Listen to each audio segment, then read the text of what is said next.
Did anyone ever tell you how strange time becomes as you age? One day you're chasing kids around the house, juggling work and dinner, wondering when you'll finally get a moment to rest. And then almost without warning, you're waking up in a quieter house, staring at the same clock. But somehow the days seem to move faster than ever. It's not just time that shifts, it's how people see you, how your body behaves, how the world feels around you. No one prepares you for these changes, and they don't happen all at once. They arrive slowly, subtly, like fog rolling in across a familiar field. In this video, we're going to talk about 5 of the hardest truths about time and aging. Not to scare you, but to help you feel seen, because sometimes naming what's hard is the first step to finding peace with it. Getting older isn't something most of us are taught how to navigate. There's no manual for what to expect after 70, Bashu, or beyond. We hear about the golden years, but not about the quiet losses, the subtle shifts, or the moments when you suddenly realize that life has changed and so have you. Time doesn't just age the body. It reshapes the heart. It alters the pace of your days, the roles you once played, and the way others respond to you. Some of these changes are gentle. Others feel harsh. And while there is beauty in aging, there is also a need to name the parts that feel heavy. This video isn't meant to be sad or discouraging. It's meant to be honest, because honesty, especially at this stage of life, is an act of courage. When we acknowledge what's difficult, we make space for grace, for clarity, for new kinds of strength. The truths you'll hear today are not meant to bring you down. They're here to help you feel less alone. You may see parts of yourself in these reflections, or maybe you'll think of someone you love. Either way, may these words be a gentle reminder.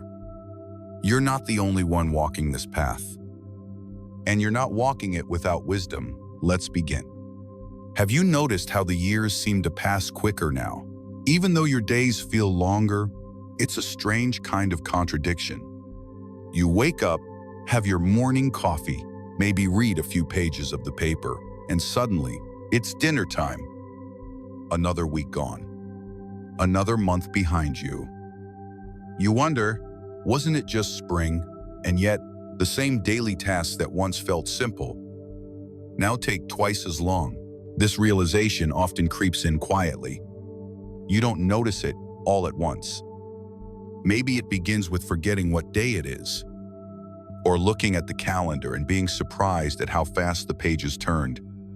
For many older adults, this is one of the first signs that time has shifted, not just on the outside, but inside, too. Take Helen. For example, an 82-year-old retired nurse. She once led hospital teams, raised 4 kids, and still had time for Sunday hikes. But now, she says, "I blink, and the day is gone. But my body hasn't caught up." She finds herself slowing down just as time speeds up. And that mismatch can feel disorienting. And yet, she's not alone in that feeling. It's one of the earliest and keyest truths of aging. When time speeds up but your body slows down, you may start feeling like you're falling behind, not just in chores or social events, but in life itself. That sense of being out of sync can bring frustration, sadness, or even guilt. This mismatch also affects how you show up in the world. Outings that once felt easy now require more planning. Appointments feel rushed. Simple tasks like grocery shopping or preparing a meal take longer, which can make you hesitant to accept invitations or start new projects. Without realizing it, you might begin shrinking your schedule to match the slower rhythm of your body. It can also change how you see yourself. For decades, your identity may have been tied to being productive, reliable, the person everyone could count on. But when time feels faster and your body slower, you may feel invisible or less capable, even if that isn't true. That quiet shift in self-image is one of the harshest impacts of aging, and it's rarely spoken about. Take Harold, 79, who told me, I feel like I'm always late. Even when I'm on time, it's not just about clocks. It's about the deeper feeling of no longer moving at the world's pace. Here's the truth. Just because the world is moving faster doesn't mean you have to keep up. One of the greatest gifts of aging is the freedom to slow down and to do so without apology. When your body invites you to take your time, maybe it's not weakness, but an invitation to live more deeply. Helen, the retired nurse, said something beautiful. I used to chase time. Now, I let it come to me.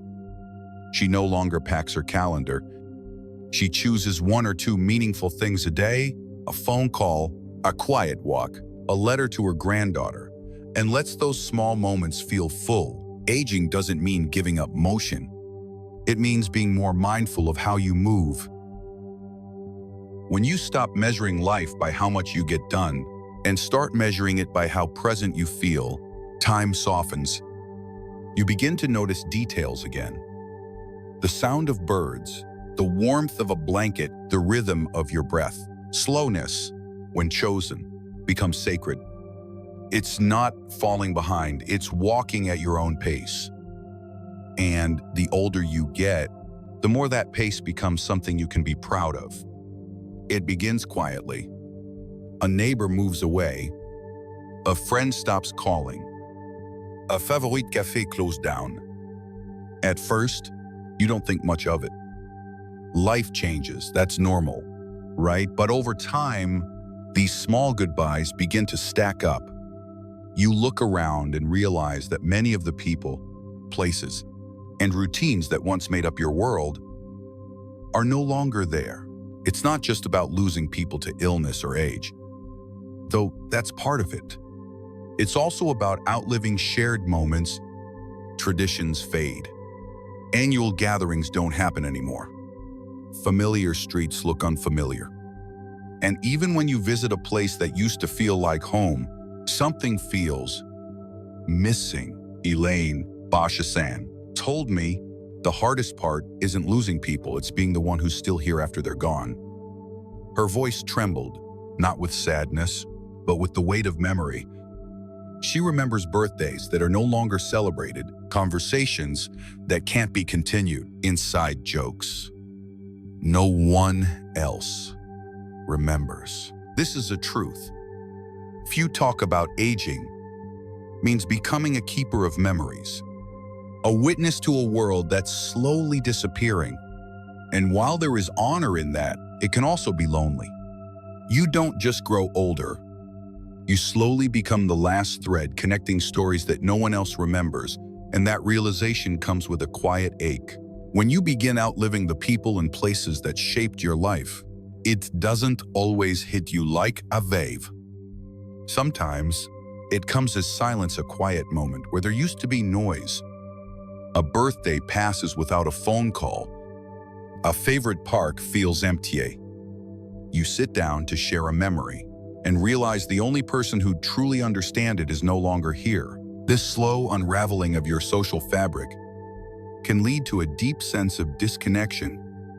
Not necessarily loneliness in the typical sense, but a feeling of being untethered, like a boat, no longer anchored. The world moves on, and in some ways, it feels like it's moving past you. It also impacts how you relate to others. When younger people listen politely but don't fully grasp the meaning behind your stories, it can feel like your past is fading not just from the world, but from memory itself. That invisibility hurts more than people realize. Because when you've lived so much life, having no one to share it with can feel like losing it all over again. Elaine once said, "It's like carrying around a treasure box, but no one wants to open it." That's the impact of outliving not just the loss of others, but the gradual loss of shared meaning. Yes, outliving others can feel heavy, like you're carrying more stories than anyone asks to hear. But what if that, in itself, is a quiet kind of legacy? There's power in being the one who remembers, in knowing the songs no one sings anymore, in being able to describe the way things used to be, not to dwell on the past, But to keep it alive in spirit, you may be the last one who remembers a friend's laugh, your mother's handwriting, or the way your hometown smelled after the rain. That makes you a keeper of meaning. And while the world changes faster than ever, your memories become anchors, not just for you, but for those who come after. When you share them, you pass along wisdom that no book can replicate. Even if someone young doesn't fully understand now, one day, your words might echo in their lives in ways they'll only realize much later. Elaine started writing her memories in short letters to her grandchildren. Not all of them respond, but she says, one day they'll read them. And when they do, I'll still be there. You haven't been left behind. You've been entrusted with stories, sacred ones. You are the living bridge between what was and what still matters. There comes a moment, maybe at a family gathering or in a crowded waiting room, when you realize something unsettling. People aren't really seeing you anymore. You're physically present. You smile. You speak. But conversations move on without you. Eyes glance past you.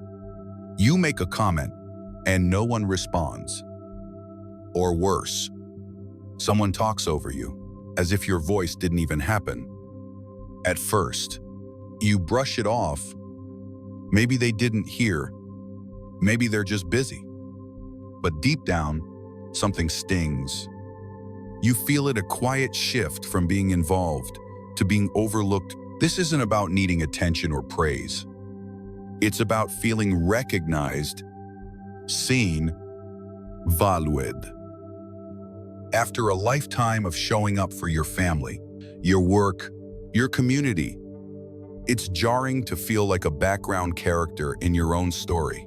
Harold Bashuwu shared this quietly. I used to walk into a room and feel like I belonged. Now, I'm not sure anyone even notices I'm there. His words weren't angry, just honest. This realization doesn't usually come all at once. It sneaks in through ignored suggestions, unanswered greetings, polite smiles that never reach the eyes. And when it does, it leaves a mark, because more than anything, we all want to feel like we still matter, like our presence still holds weight in the world. Being overlooked doesn't hurt just because you're ignored. It hurts because it slowly chips away at your sense of self. When people stop truly seeing you, you may start questioning your place in the world. You might speak less, share less. And over time, you may begin to shrink, not physically, but emotionally. You tell yourself, maybe what I say doesn't matter anymore. Or worse, maybe I don't matter anymore.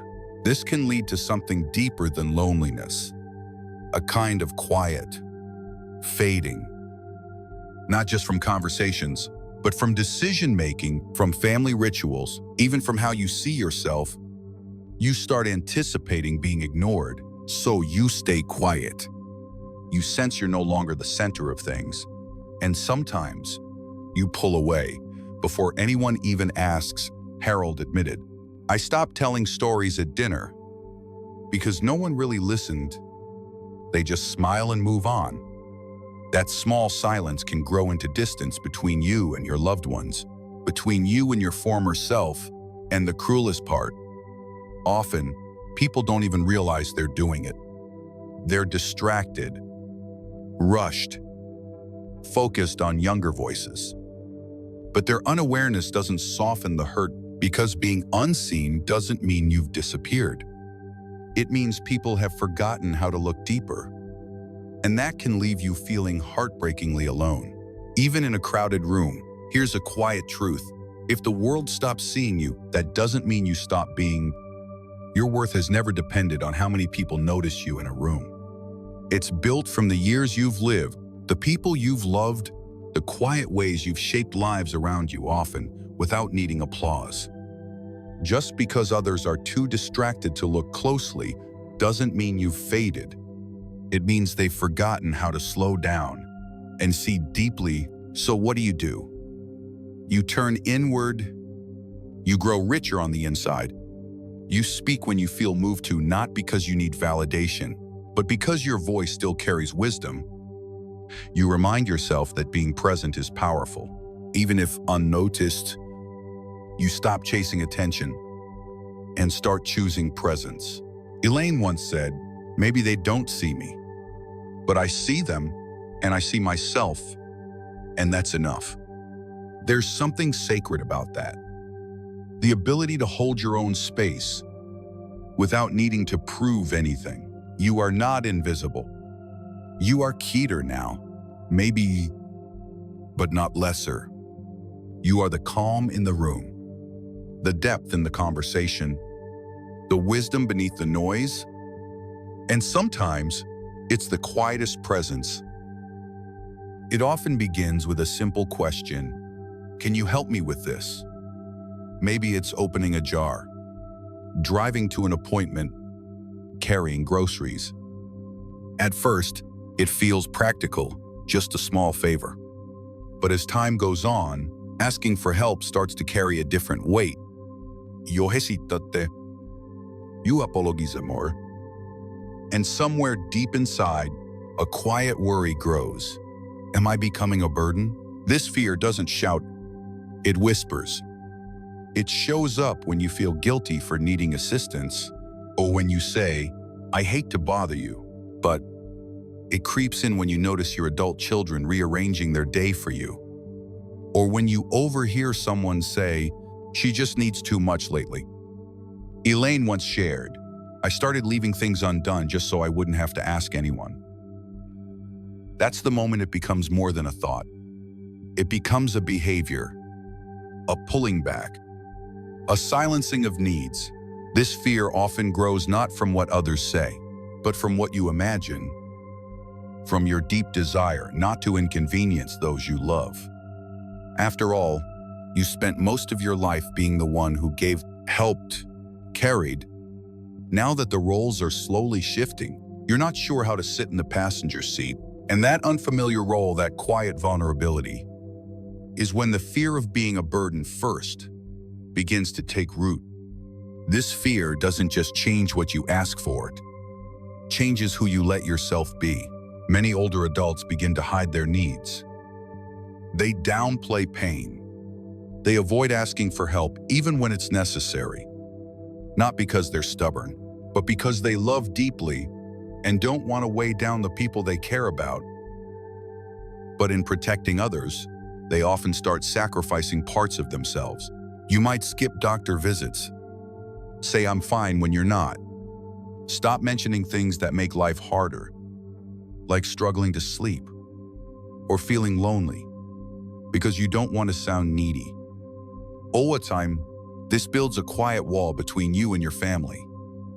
You stay silent to avoid guilt, but that silence creates distance. Elaine confessed, "I'd rather suffer quietly than feel like I'm a problem to fix." That sentence holds so much pain, not because she is a problem, but because she believes she might be seen that way. The harshest impact of this fear is internal.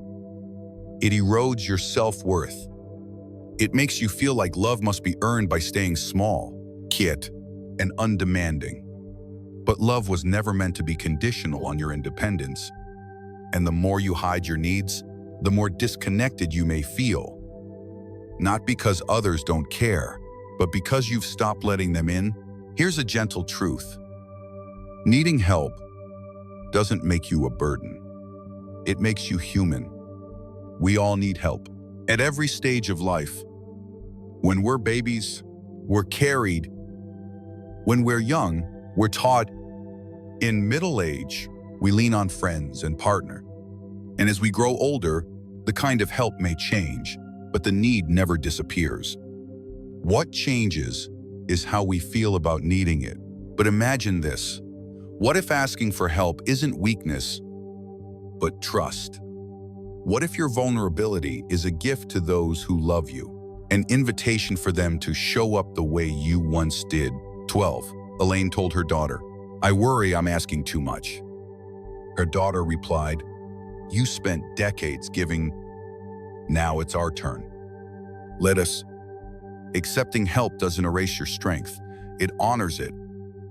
Because strength isn't just doing everything alone. Strength is knowing when to open the door and let someone in. You are not a burden. You are a story still unfolding.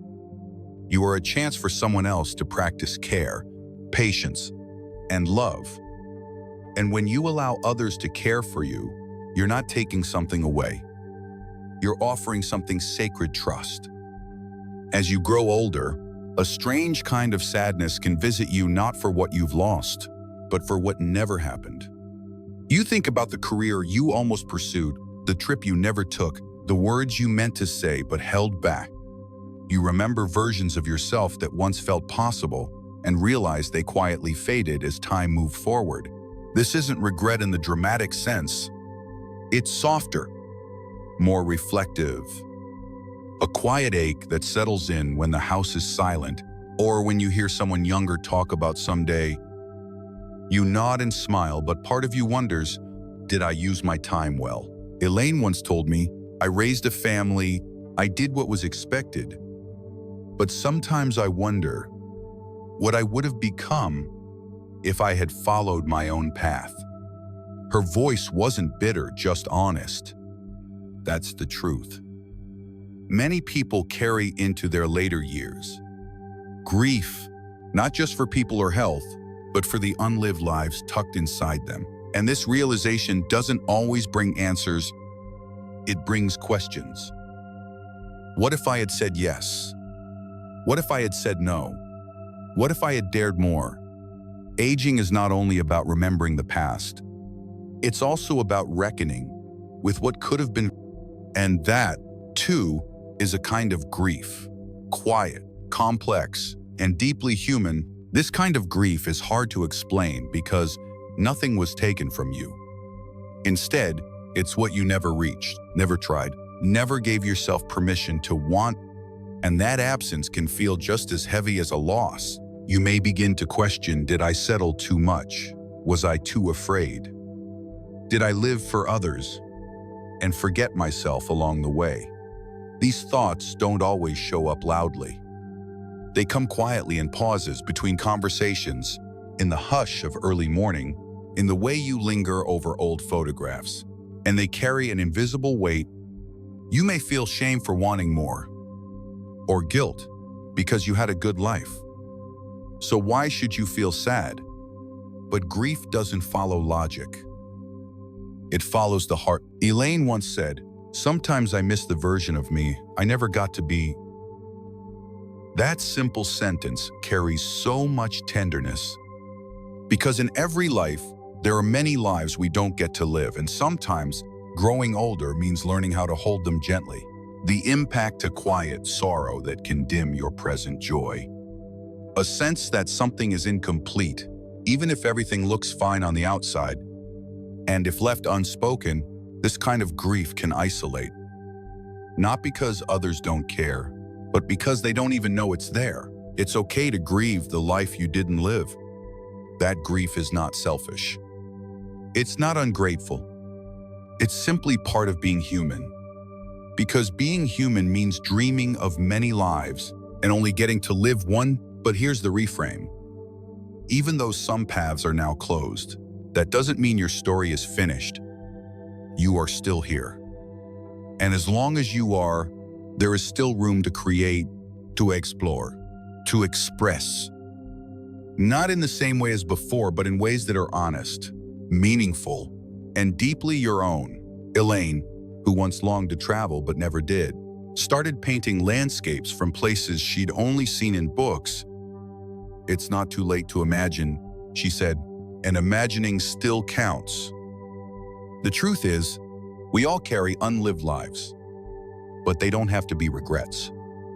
They can be reminders of your inner richness, proof that you still long, still wonder, still feel that longing.